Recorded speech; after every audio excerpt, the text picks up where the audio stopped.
Hello दोस्तों, मैं आप सभी का स्टडी प्लेस में स्वागत करती हूँ। आज हम अधिगम के सिद्धांत के अंतर्गत पावर लॉ का सिद्धांत पढ़ाने जा रहे हैं। किसका सिद्धांत? पावर लॉ का। अभी हमने स्किनर का सिद्धांत पढ़ा दिया है अपने आगे वाले वीडियो में। स्किनर ने दो लोग पे प्रयोग किया था, चूहे पर, कबूतर पर, जिसको हमने आगे बनाया है। आज हम पढ़ाने वाले हैं पावर लॉ का, जिसे अनुकूलित अनुक्रिया का सिद्धांत कहते हैं, जिसे शास्त्रीय अनुबंधन का सिद्धांत, क्लासिकल, ऐसे 4 नामों से जाना जाता है, जिसको मैं आप सभी को आगे बताऊंगी। अब पहले इसका बेस देख लेते हैं। बस थोड़ा सा मैंने कॉन्सेप्ट कर दिया है कि हम क्या बताने वाले हैं। अधिगम के सिद्धांत में 2 सिद्धांत हैं मुख्य। व्यवहारवादी सिद्धांत, जिसे संबंधवादी सिद्धांत है। व्यवहारवादी सिद्धांत, संबंधवादी से, इसको बहुत ध्यान से याद रखिएगा। और दूसरा है संज्ञानात्मक सिद्धांत। क्या है? संज्ञानात्मक सिद्धांत। और व्यवहारवादी इस सिद्धांत में क्या है? इस सिद्धांत में उद्दीपक व अनुक्रिया में संबंध बनाना आवश्यक है। व्यवहारवादी संबंधवादी सिद्धांत में क्या है? उद्दीपक ये जो है उद्दीपक और अनुक्रिया में संबंध बनाना इसमें आवश्यक है। और संज्ञानात्मक क्या? उद्देश्य, समझ, सूझ पर बल देता है।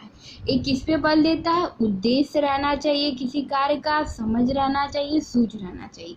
संज्ञानात्मक इस पे बल देता है। और व्यवहारवाद क्या करता है? उद्दीपक व अनुक्रिया में संबंध बनाना आवश्यक होता है। चलिए हम देखते हैं इसमें कौन कौन है। इसमें है थॉर्नडाइक, पावलो, स्किनर। व्यवहारवादी सिद्धांत या संबंधवादी सिद्धांत के अंतर्गत 2 लोग आते हैं, Thorndike, Pavlov, Skinner. Thorndike, Pavlov, Skinner. Thorndike, Pavlov, Skinner, जिसका अभी मैंने स्किनर का, पावलो का बना चुकी हूँ। थोड़ा उल्टा ही चल रही हूँ, सही बात है। तो इसके बाद मैं थॉर्नडाइक का बनाऊंगी। अभी मैं स्किनर का आज थोड़ा सा आगे का वीडियो प्रयोग तैयार कर रही हूँ। बस थोड़ा सा हो जाएगा तो बना सकती हूँ, कल तक अपलोड कर दूंगी। इसके बाद संज्ञानात्मक में कौन है? कोहलर है, जिसने सूझ का सिद्धांत दिया है। बेंडूरा है, जिन्होंने सामाजिक अधिगम का सिद्धांत है। कार्ल रोजर्स है, जिसने सूचना संग्रह सिद्धांत दिया है। ये अधिगम के सिद्धांत। और आज हम क्या पढ़ने वाली? व्यवहारवादी सिद्धांत, जिसे संबंधवादी सिद्धांत भी कहते हैं। उद्दीपक व अनुक्रिया में इसमें संबंध बनाना आवश्यक है, उसका हम लोग आज पावलो का सिद्धांत पढ़ने जा रहे हैं। मैंने ऐसा क्वेश्चन आता है कि अनुकूलित अनुक्रिया सिद्धांत किसने दिया है? तो बोल देंगे पावलो ने दिया। व्यवहारवाद का सिद्धांत पावलो ने दिया। ये सब चीजें ऐसे कर करके पूछते रहते हैं। चलिए याद देखते हैं।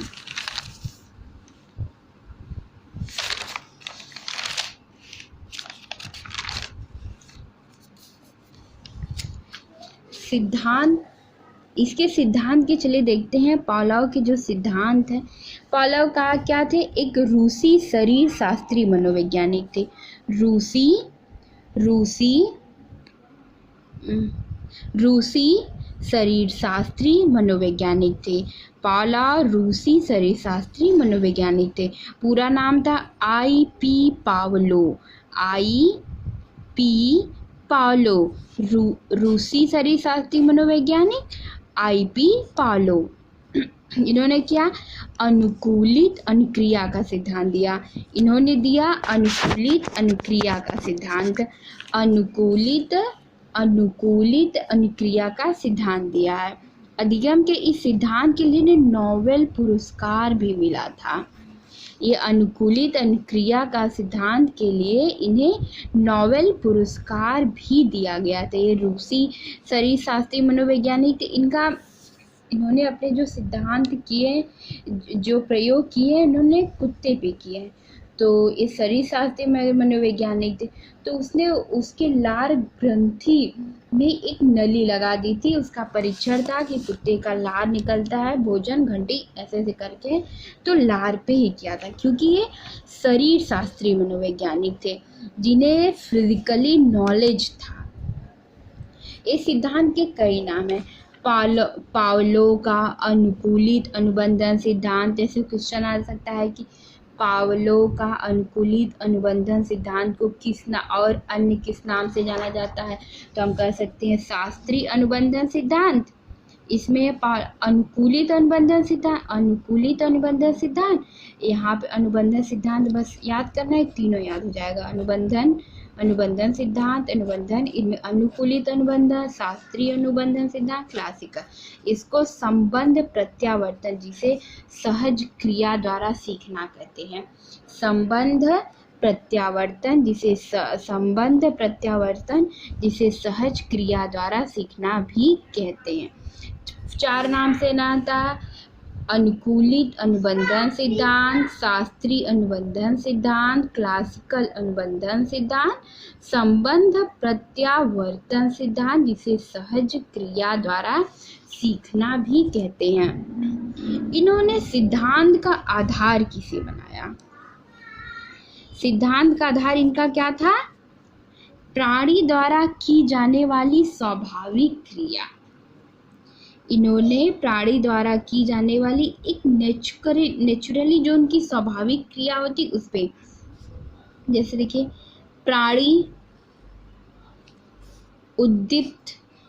उद्दीपक, प्राणी हो गया, उद्दीपक संपर्क, प्राणी है, पहले उद्दीपक के संपर्क में आएगा, इसके बाद संपर्क में आने के बाद क्या होगा? प्रेरित होगा, शरीर का अंग एक्टिव होगा, स्वाभाविक रूप से अनुकूल क्रियाएं करने लगेगा।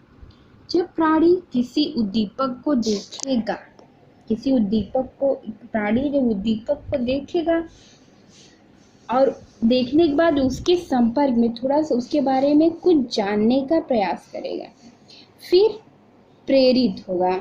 प्रेरित होने के बाद शरीर का, मतलब वो कार्य को अगर वो प्रेरित हुआ तो वो उसको करने के लिए एकदम एक्साइटेड हो जाएगा, सोचेगा कि मैं इसको कर लूँ। इसके बाद स्वाभाविक रूप से अनुकूल क्रियाएं करने लगेगा। जब वो प्रेरित हो गए, उद्दीप्त हो गए एक्साइटमेंट में, तो उसके अनुकूल क्रियाएं अपनी करने लगेगा। अब देखिए, स्वाभाविक उद्दीपक के प्रति स्वाभाविक प्रतिक्रिया करेगा। स्वाभाविक उद्दीपक के प्रति स्वाभाविक प्रतिक्रिया। स्वाभाविक उद्दीपक को जिसे बोलते हैं अनकंडीशनड स्टिमुलस, और स्वाभाविक प्रतिक्रिया को अनकंडीशनल रिस्पॉन्स स्टिमुलस, इसे यूएस बोलते हैं। यूआर अभी आगे हम बताएंगे, जब प्रयोग बताएंगे तो कैसे करते हैं कि इसे समझा जाएगा। और स्वाभाविक या अनुबंधित उद्दीपक जिसे सीआर बोलते हैं, कंडीशनड स्टिमुलस, और स्वाभाविक प्रतिक्रिया का अनुबंधन जिसे बोलते हैं अस्वाभाविक रिस्पॉन्स। मतलब कि स्वाभाविक उद्दीपक है तो उसके प्रति स्वाभाविक प्रतिक्रिया, अस्वाभाविक उद्दीपक है तो उसके प्रति अस्वाभाविक प्रतिक्रिया। और देख लेते हैं कि इन्होंने 1900 में शारीरिक स्वाभाविक